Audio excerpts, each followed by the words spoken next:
Hello मेरे प्यारे बच्चों एवं बच्चियों, आप सभी का स्वागत है आपके अपने चैनल ज्ञानी बाबा 875 में। मैं दुर्गेश सर आप लोगों के लिए लेकर आ गए हूँ फिर से क्लास 10th के गणित का बहुत ही महत्वपूर्ण प्रश्न जो आपके बोर्ड एग्जाम 2024 में पूछे जा सकते हैं। तो आप मेरे साथ जुड़े रहे और लास्ट तक जुड़े रहे और देखते रहे। बहुत ही शानदार प्रश्न है जो आपके बोर्ड एग्जाम में निश्चित रूप से ही पूछा जाएगा।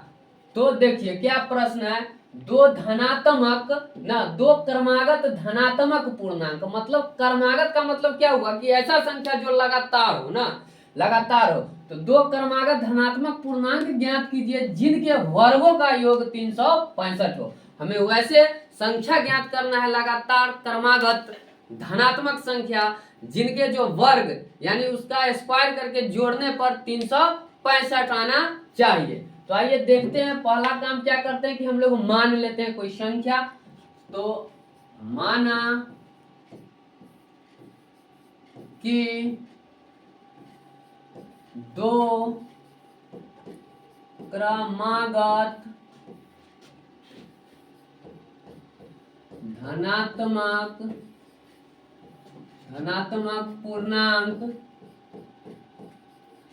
पूर्णांक x और x प्लस 1 है। ठीक है, क्या है x और x प्लस 1 है। मान लिए क्योंकि लगातार दिया गया है ना क्रमागत, तो एक x मान लिया और x प्लस 1 मान लिए। अब प्रश्न में क्या कहा गया है कि उनके वर्गों का योग 365 है ना। तो यहाँ प्रश्न से लिख लेते हैं, प्रश्न से वर्गों का योग मतलब कि x का whole square plus x plus 1 का होल स्क्वायर बराबर 365।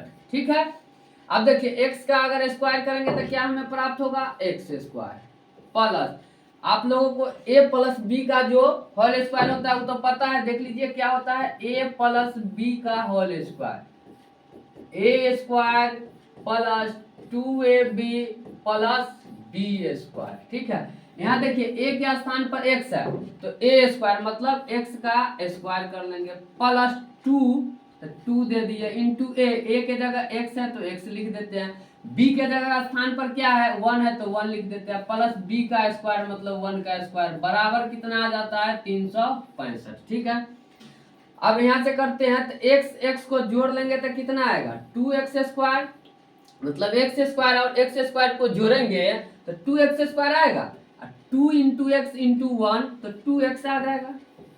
ठीक है, प्लस 1 है अब बराबर में है 365।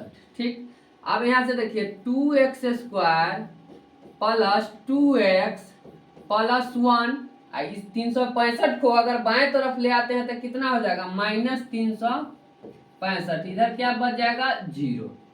अब यहाँ से फिर लिख सकते हैं 2x स्क्वायर प्लस 2x। ठीक है, एक में से 365 घटाएंगे तो मेरे पास क्या बच जाएगा 364 बराबर क्या है 0।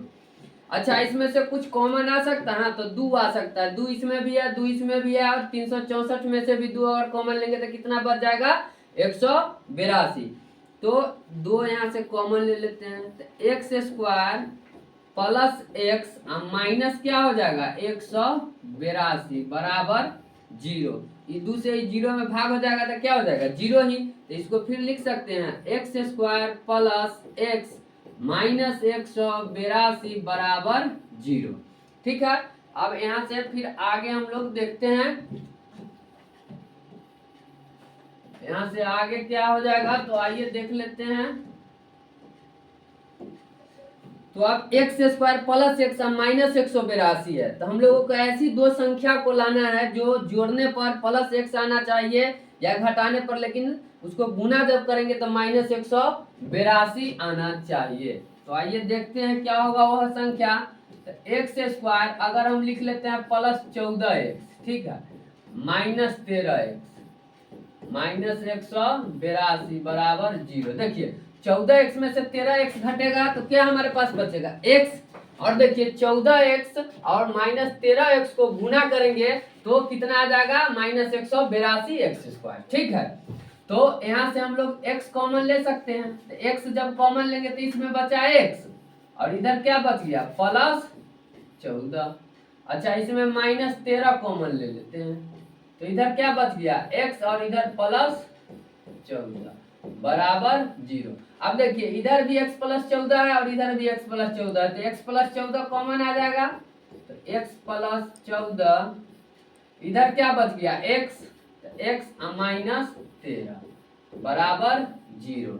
अब इधर अगर लेते हैं x प्लस क्या, तो 14 बराबर 0 या x -13 बराबर 0।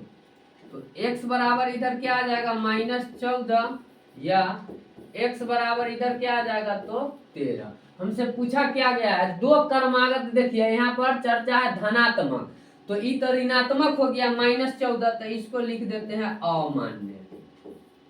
अमान्य मतलब ये -14 हमारा मान्य नहीं है, ये अमान्य है। तो पहला पूर्णांक आ गया x का मान 13, तो दूसरा क्या हो जाएगा, तो एगो माने हुए हैं क्या x +1 ना, तो दूसरा धनात्मक पूर्णांक हो जाएगा आपका x +1। दूसरा धनात्मक पूर्णांक x +1 बराबर x +1, यानी कि 13 + 1 बराबर 14। ठीक है, तो आपका जो दो को पूर्णांक प्राप्त हुआ वो 13 और 14। ठीक है, तो यह वीडियो आपको पसंद आता हो तो इसे ज्यादा से ज्यादा लाइक शेयर और चैनल को सब्सक्राइब करना ना भूले। यदि आप स्क्रीनशॉट लेना चाहते हैं तो ले सकते हैं। ठीक है, फिर हम बढ़ते हैं अगले प्रश्न की ओर।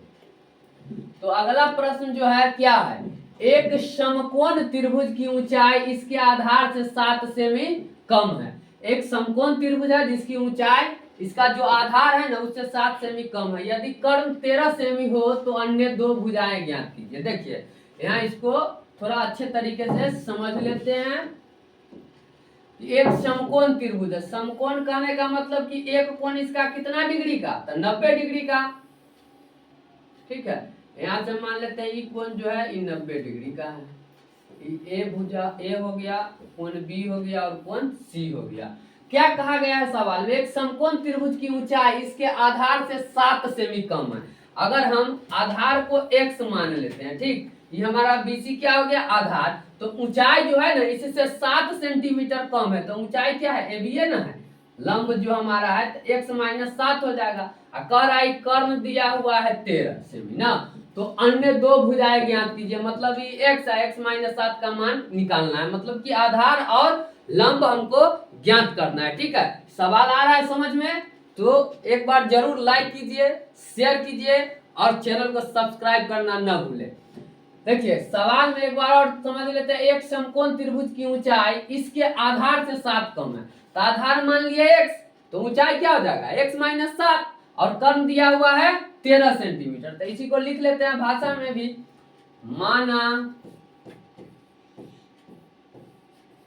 माना कि समकोण त्रिभुज का आधार बराबर x सेमी। सेमी में तो सेमी में लिख लेते हैं। ठीक है, सेंटीमीटर हो गया।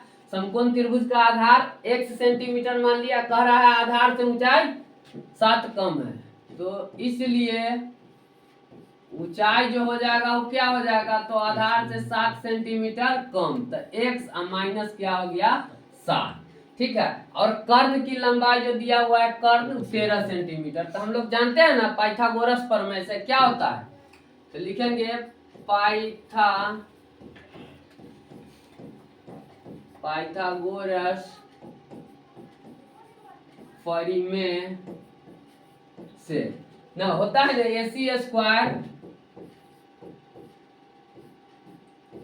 स्क्वायर बराबर AB स्क्वायर ना, AB स्क्वायर अब प्लस BC स्क्वायर। कहने का मतलब कि कर्ण का स्क्वायर बराबर लंब का स्क्वायर प्लस आधार का स्क्वायर। तो देखिए कर्ण कितना है दिया हुआ है 13, लिख लेते हैं 13 का स्क्वायर बराबर लंब दिया हुआ है x माइनस 7, तो x माइनस 7 का स्क्वायर लिख लेते हैं। फिर क्या है BC, BC मतलब कि आधार दिया हुआ है x, तो x का होल स्क्वायर लिख लेते हैं। देखिए 13 का अगर हम स्क्वायर करते हैं तो कितना आएगा, आप लोग तो जानते हो कि 13 के 13 से गुना करेंगे तो 169 प्राप्त होगा, तो 169 लिख लिए। अब यहाँ से a माइनस बी के फार्मूला पर इसको हम लोग बैठा लेंगे, तो a माइनस बी का सूत्र जो होता है वो क्या होता है, तो थोड़ा देख लेते हैं। a स्क्वायर ना माइनस 2ab और प्लस b स्क्वायर। देखिए a के स्थान पर x है तो लिख लेंगे x का होल स्क्वायर, माइनस किए फिर फार्मूला में क्या है 2, तो 2 दे दीजिए। अब फिर a के स्थान पर x है तो x दे देंगे। अब b के स्थान पर क्या है, देखिए यहाँ b है तो यहाँ 7 है तो 7 लिख दिए। अब प्लस फिर b स्क्वायर, तो 7 के स्क्वायर कर देंगे। अब प्लस क्या है इधर x स्क्वायर, ठीक है। अब देखिए 169 बराबर क्या हो जाएगा x स्क्वायर माइनस 7 दूना 14x, अब प्लस कितना 7 का स्क्वायर करेंगे तो 49 प्लस हो गया x स्क्वायर, ठीक है। अच्छा 169 बराबर x और x स्क्वायर जोड़ेंगे तो 2x स्क्वायर माइनस 14x और प्लस कितना तो 49, ठीक है। अच्छा 169 है ना, इसको अगर इस तरफ ले जाएंगे तो 149 में से 169 क्या होगा घट जाएगा, तो इसको लिख सकते हैं 2x square minus 14x plus 49 minus 169 बराबर में है 0, ठीक।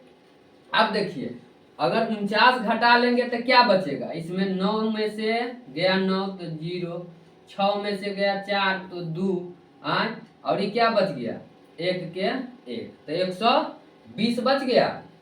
अच्छा यहाँ से क्या लिख लेते हैं 2x स्क्वायर माइनस 14x और ई कितना तो माइनस 120 बराबर 0। आइए थोड़ा इधर से देख लेते हैं, इधर से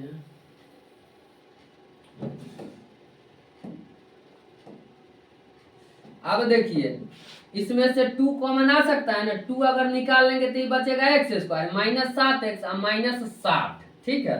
तो यहाँ से लिख सकते हैं हम लोग कि x स्क्वायर 2 कॉमन ले लेते हैं, तो x स्क्वायर माइनस 7x और माइनस 60 बराबर है 0।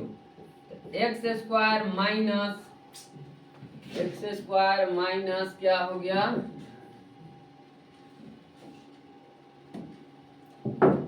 X square minus 7x minus 60 बराबर है 0।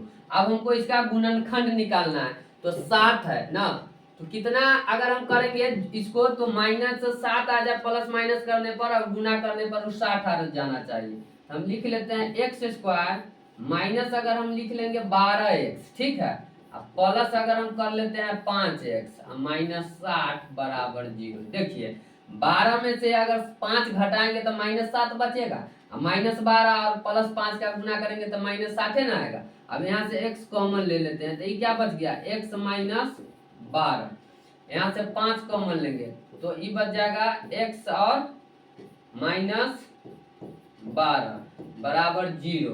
अब देखिए इधर भी x माइनस 12 इधर भी x माइनस 12, तो x माइनस 12 जब कॉमन लेंगे तो ये क्या बचेगा, इधर x बच गया और इधर प्लस 5 बच गया बराबर 0। तो x माइनस 12 बराबर 0 या x प्लस 5 बराबर है 0, ठीक है। अच्छा अब थोड़ा हम उधर चित्र का तो काम हो गया होगा, तो उधर चित्र को थोड़ा मिटा के आप लोगों को हम बता दे रहे हैं कि कैसे हुआ, ठीक है। आइए देख लेते हैं। तो x माइनस अगर 12 बराबर क्या है 0, तो x बराबर क्या हो जाएगा 12, या x प्लस 5 बराबर है 0, तो x बराबर क्या हो जाएगा माइनस 5। तो ये जो भुजा की लंबाई होगा तो माइनस में नहीं हो सकता है, तो ये हमारा हो गया अमान्य, ठीक है, इसका मान नहीं है, ये अमान्य हो गया, ठीक। तो x हम माने थे क्या आधार, तो आधार हमारा 12 आ गया। तो इस प्रकार हम लिख सकते हैं जो आधार हुआ वो क्या हो गया, आधार बराबर 12 सेमी। अच्छा, लंब कितना माने हुए हैं, ऊंचाई उसका, क्योंकि इसमें ऊंचाई का जिक्र है इसलिए ऊंचाई माने है x-7। तो ऊंचाई बराबर लिख सकते हैं, ऊंचाई बराबर क्या है x-7। x का मान कितना आया है 12, 12 में से 7 घटा देंगे तो 5 सेमी। तो इस प्रकार हमारा यह उत्तर प्राप्त होता है। आधार 12 आया और ऊंचाई 5 सेमी आया। यदि आप स्क्रीनशॉट लेना चाहते हैं तो ले सकते हैं। यदि यह वीडियो आपको पसंद आया हो तो इसे ज्यादा से ज्यादा शेयर कर दीजिएगा, ठीक, वीडियो को लाइक कर दीजिएगा और बस आपसे एक ही रिक्वेस्ट करते हैं कि एक सब्सक्राइब कर दीजिए ताकि हमारा भी हौसला बना रहे और आप लोगों के लिए ऐसे ही वीडियो लेकर हम रोज प्रत्येक दिन आते रहे।